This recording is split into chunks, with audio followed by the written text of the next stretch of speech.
Hi guys, it's April and I garden down in southeast Nebraska, zone 6A, formerly 5B. It is early in the morning, but it is already hot outside, so this is probably going to be a little quicker than it would have been if we were still in springtime temperatures. But the last couple of days we have been in the 90s and I wasn't built for it. So I'm going to keep this introduction short and I'm just going to start showing you where the garden is at.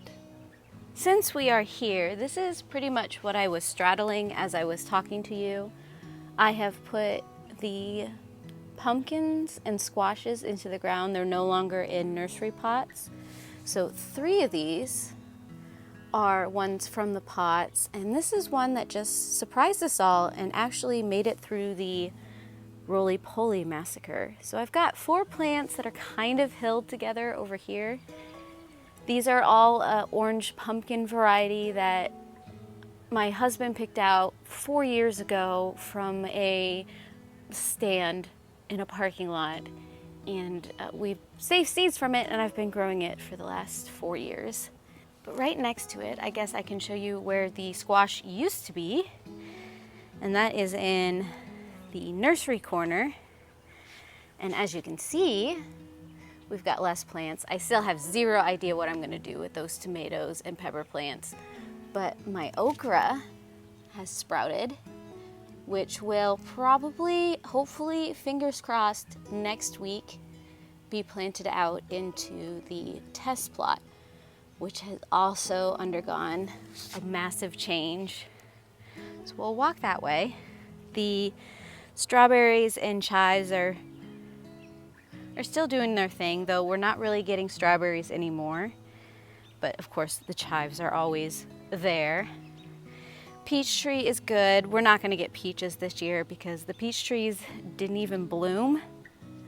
So there is no likelihood of fruit from them. The mystery squash is looking very healthy.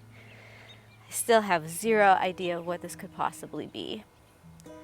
I'm hoping for a butternut, but the way it keeps going and not climbing makes me question that. So, my experiment of the year, but you kind of got a peek of it earlier, and that's the test plot. A couple of days ago, we cut back all of the cover crop, and then yesterday I came through and I put the, I don't know what you call it, the tarp down. It's the same one I used last year, hence the holes that are already in place. But for the most part, there's nothing growing anymore. But I did manage to align this hole right here with some of the ground cherries that volunteered. So my husband will be very happy that he will be getting ground cherries, even though I did not start any. I have been coming through, and along the edges, you can see there's some grasses and things still growing. I've been coming through with boiling water and just pouring it over the stuff that I don't want to grow. It's probably going to take a couple of passes, but so far it's doing okay. The potted tomatoes and herbs are looking good. I'm wondering if this is probably my favorite cluster of pots. Yes, let's get the lights out of the way. We have little tomato plants on the tomato plant. No, we've got tomato fruits on the tomato plant. And I'm excited to try those. With the warmer temperatures, I've definitely had to figure out a optimal watering schedule. I am glad that some of these bigger pots and the things I'm more concerned about, I've got these homemade oyas in place. They've been helping a lot to keep some of that moisture in the pots. So in all the pots that have space, I've put some of those think at some point I want to do the same concept in my cottage garden out front in some of those bigger pots of flowers. I just haven't gotten around to it yet. And then this one's fun. I just want to show you how tall this onion flower has gotten. It is going to be blooming soon, but it's probably maybe a foot shorter than me, and I'm 4'11", which is insane. But we have pretty much lost. I think this was a purple rain, and on the other side, if I can get around to it, this is my second Pico's Pride. I have doubles of both of these, which I am glad my brain did things the way it did and put the doubles someplace else and actually kept those doubles. But yeah, these pots just, they don't drain. And of course, tomato plants are not gonna be thrilled with that. I think at some point I'm just gonna pull these plants, even though there are some fruits on them. I'm gonna pull them, empty them out, drill some holes, and then maybe I'll do a round of basil or lettuce or something in these pots to make up for the fact that I've managed to completely destroy some of these plants. Walking over here to the beds, we can do a quick look at the pollinator patch. All of the milkweed and the butterfly weed are starting to flower. So there you can see some of the butterfly weed. And here is some of the milkweed that hasn't opened up yet. I haven't seen any caterpillars yet, but I'm holding out hope. And then way down here in this little mess, you have some chamomile, also known as chamomile, that is coming through. And at some point I want that to kind of kill off some of the grass that's trying to take over here. I want to shade out the grass. I don't want grass here, but it's hard to weed the grass when everything is self-seeding. So it's a little bit of a mess, but I've got some hollyhocks that are starting to bloom back here. And I think I'm gonna add in the future even more hollyhocks along this back, so that'll add to the pollinator-y-ness of all of this. This is the Agastache that I started indoors. And if you were with me then, you can see these plants in the wilds. Please ignore the grass. But let's go back to the garden beds. These are my pepper plants. These are my spicy peppers. The peppers are still getting bigger, which is exciting. That is a Jedi jalapeno right there. I think all of the jalapenos have at least one pepper on them, which is exciting. And then we've got some poblanos growing over there. I did not anticipate how fluffy some of these marigolds were gonna get. And I think I might be shading out my stuffing scotch. So I'm not entirely sure what I'm gonna do about that. It still seems to be doing okay. We've got this Acote green squash that is looking lovely. And my two mystery peppers. Wait, no, this one's a goddess, but the one behind it, I still don't know what it is. The fruit kind of reminds me of how a Lesia pepper grows. So I'm guessing it's a Lesia. I don't know if it's a red or an orange. And here's the surprise, if I can get over there. My paprika, no, not my paprika, cayenne, sweet cayenne is starting to ripen. But if we go over to the next bed, you'll see the garbanzos are going crazy. I think they've gotten to the point where the cat is no longer interested in digging in this bed.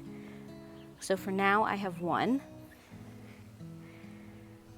And then we've got the second pepper section, which is all sweet peppers.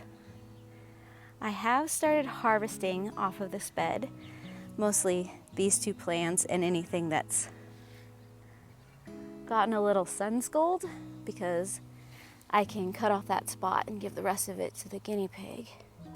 But I did get a good handful of peppers the other day for dinner, which is nice. But otherwise, we've got a lot of fruit that I'm just keeping an eye on. Like, look at this one. This is why I like the yellow monster. The yellow monster always does so well for me, along with the blot pepper. In the future, I think the Lesia, the blot, and the yellow monster will primarily be the sweet peppers that I grow. Though I will probably have to continue to do the goddess banana pepper as well, because my husband does like his pickled peppers. The potatoes are starting to flop over, as you can see the open center here. But they're still looking good.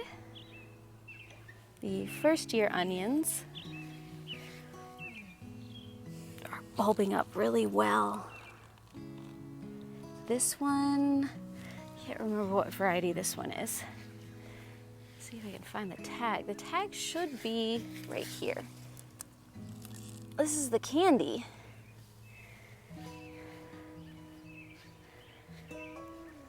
Otherwise, we have the tomato plants, which unfortunately I did not get a chance to prune this week. I do hope to do that in the next couple of days. Like I said, it started to get really warm, even in the mornings. So I just haven't gotten a chance, and I don't know if there's any fruit in this section. I'm not seeing any. The herb beds are looking much better than they have, especially the thyme. And I think it's because the soil has been drying out, and I think the thyme is really enjoying that. When I did add some more soil to bump everything up, I did have to take these oyas out, and there are roots growing around them, so the oyas are working as well. We have this tomato bed, which is where I think our first fruit is going, if I can angle up, is going to come from. That big guy right there. It's still pretty firm. But I think once that one ripens and I pick it, we're gonna start getting so many more ripe tomatoes. So that'll be the signal that tomato season has started. But yes, my tomatoes are a bit of a mess right now. Just a touch. The fountain area, the zinnias are still coming up, so I will show you those when those bloom. But the kiwi plants, oh, look at the leaves, especially on this one, are ginormous. This is their 4th season. And my hope is to add a couple more, so maybe I get both genders of plants and start getting fruit. So I can add it along this fence, and then at some point I also want to add grapes and move these sunflowers. All of those are sunflower. They're volunteer sunflowers. They're eventually going to be along this white fence. We do have the plans in work to start the process of removing all this sod. So that should be happening relatively soon. Here, okay, let's see if my experiment worked. The melons are still growing even though these ones aren't, but I found some ground cherries in the beds and I moved them over here, and yesterday they didn't look too good, but they are perking back up. So this just might be melons and ground cherries, and the calendula, which it's early enough in the morning that the calendula haven't fully open, so maybe I'll take a picture today so you can see some of the different variety of calendula that I have in the garden. Otherwise, more herbs. This is, I mean, my time isn't dying, but it isn't thriving either. It's staying relatively short. We'll see if I succeed in that. And then we've got these tomatoes, which look wild, but I also don't think I've seen any fruit over here as well. And because these onions are starting to get shaded, they're not bulbing quite as much. And these are the Walla Wallas. Over here, we've got the carrots. They are filling in, and there might even be a few at some point that I can start using. Like this one is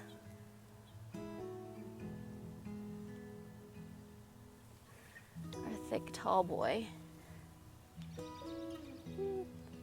Can't really see anything coming out of the soil, so maybe not. I do have some blossoms and potato bugs. On the eggplants, I really don't have a choice. All my stuff is going to be intermingled. I don't have a section for just potatoes. So my hope was that all of the other flowers and things would deter the potato bugs from moving from the potatoes to my stinking tomatoes. And it's mainly just this tomato plant. I think this is a Fuzzy Wuzzy, and they love this tomato plant. And they're just chomping away. I need to go through and remove them. But the beans have kind of taken over. I've never had the beans look this good before, and I'm hoping they don't end up choking out both the pepper plants and the eggplants. But, you know, these are the lessons we learn. And then here are the potatoes that are attracting all of the potato bugs. Behind me, I'm going to take you to the other side of this bed so I don't have to deal with my shadow. Though it's doing pretty good, so maybe I'll show it to you this way. Some more of my calendula. And then we've got these tomato plants where you can play the game of where are the fruits? Oh, there we go. You can kind of see that. Doing this one-handed isn't helping. I think all 4 of these plants have fruits on them. And then we've got the paste varieties. They're looking a little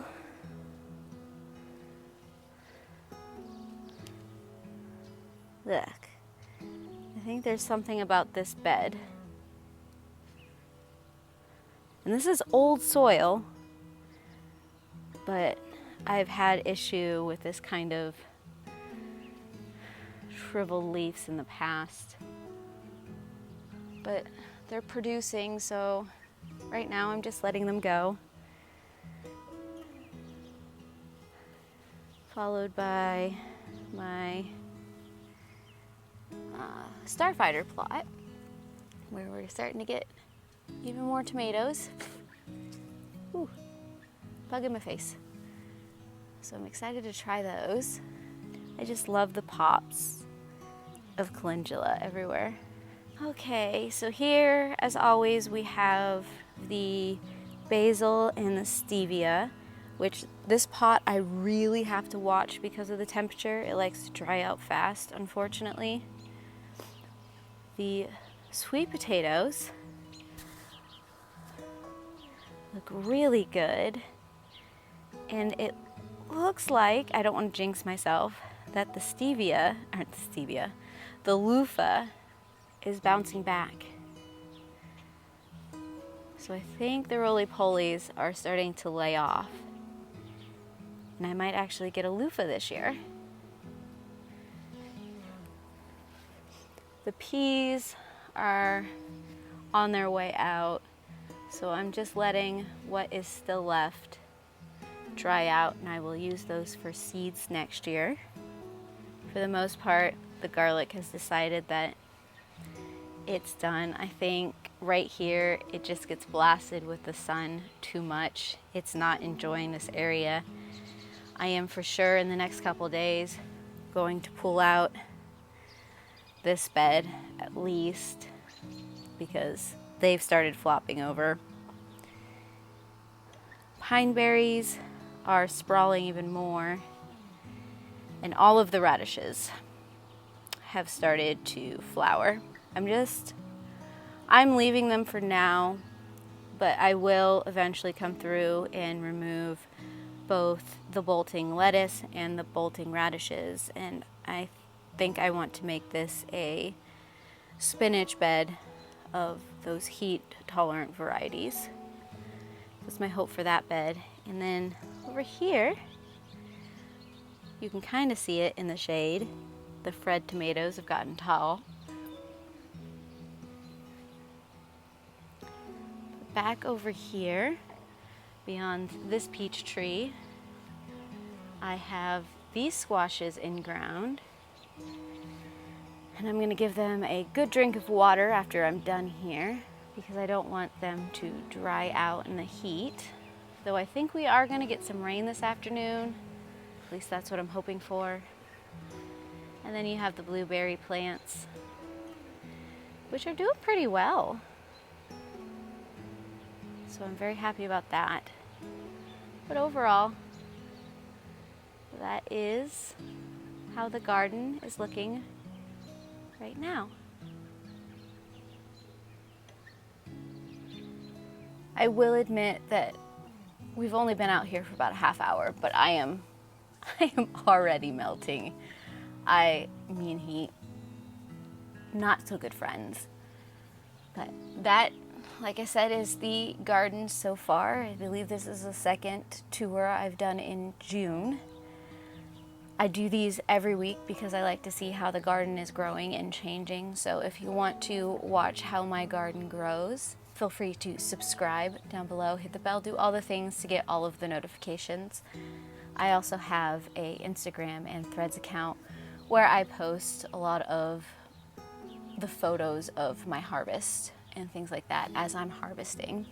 Otherwise, I kind of want to get out of the heat. I have a few things that I need to water and such, but I'm going to do that and then I'm going to get inside because I am not a heat-tolerant flower at all. So I do hope I will see you guys in another video, and I heart your beautiful faces. Bye.